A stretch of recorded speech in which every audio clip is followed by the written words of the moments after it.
Bonjour à tous, je suis Adjet Jagtap de l'équipe UiPath Test Suite et dans cette vidéo, je vais vous présenter l'intégration d'UiPath avec SAP Solution Manager.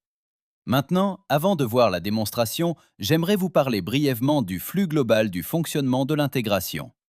Comme vous pouvez le voir dans ce diagramme, SAP Solution Manager est votre hub central pour gérer tous vos cas de test SAP dans votre organisation. Vous allez donc créer ou configurer tous les cas de test à partir d'un emplacement unique, et l'intégration vous permettra de lancer l'outil UiPath Studio, qui est l'outil de conception no-code, low-code d'UiPath pour créer des workflows d'automatisation de tests. Dans UiPath Studio, vous utiliserez ensuite l'enregistreur intégré pour enregistrer la transaction SAP décrite dans le cas de test. Et une fois l'automatisation créée, vous publierez le package vers l'orchestrateur UiPath où l'automatisation de test sera hébergée en toute sécurité.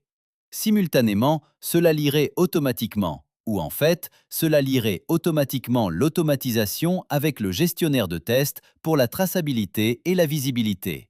Une fois cette configuration effectuée, vous pouvez ensuite exécuter l'automatisation de test depuis SAP Solman, qui enverrait automatiquement une requête à l'orchestrateur UiPath via le gestionnaire de test. L'orchestrateur trouvera le prochain robot de test disponible et exécutera le travail d'automatisation de test. Une fois le travail terminé, les résultats de test seront capturés et renvoyés vers SAP Solution Manager. Très bien, passons à la démonstration. Nous voici dans SAP Solution Manager et nous allons créer un cas de test.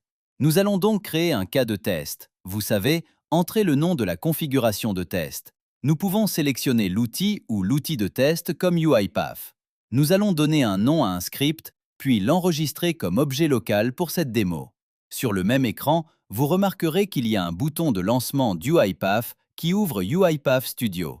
Et lorsque le studio s'ouvre, il vous invite à sélectionner si vous souhaitez créer un projet d'automatisation de test, un nouveau projet d'automatisation de test, ou si vous souhaitez utiliser un projet existant. Utilisons un projet existant. Et voici le cas de test créé pour la création de commandes clients. C'est donc une solution basée sur des workflows no-code, low-code, n'est-ce pas? Vous pouvez transformer les valeurs statiques en variables. Et nous avons un enregistreur convivial qui permet aux utilisateurs non techniques de créer l'automatisation facilement. En faisant défiler vers le bas, nous pouvons voir que nous pouvons ajouter des assertions ou des points de vérification, n'est-ce pas?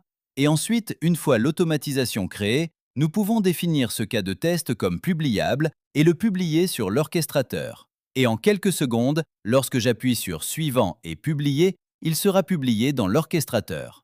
Enregistrons ceci, retournons au gestionnaire de solutions et déconnectons-nous. Maintenant que la connexion a été établie, nous pouvons désormais exécuter l'automatisation directement depuis le gestionnaire de solutions. Nous appuyons sur Exécuter. Nous pouvons transmettre des données de test depuis ici, si vous souhaitez transmettre des données depuis le gestionnaire de solutions. Et l'exécution démarrera dans quelques secondes. Donc ici, le processus de création de commandes est terminé et il va renvoyer tous les messages de journal vers le gestionnaire de solutions.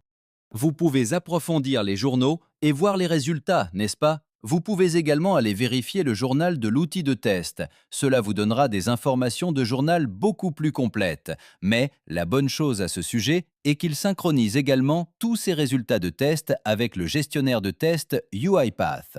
Donc, comme vous l'avez vu, avec SAP Solution Manager comme source de vérité, vous pouvez rationaliser vos tests non seulement en créant vos artefacts d'automatisation de tests, mais aussi en les exécutant, ce qui renverra les résultats de test depuis le gestionnaire de test UiPath et mettra à jour les journaux de cas de test afin que vous puissiez avoir une gestion améliorée des changements et des versions. C'est tout pour cette vidéo. Merci.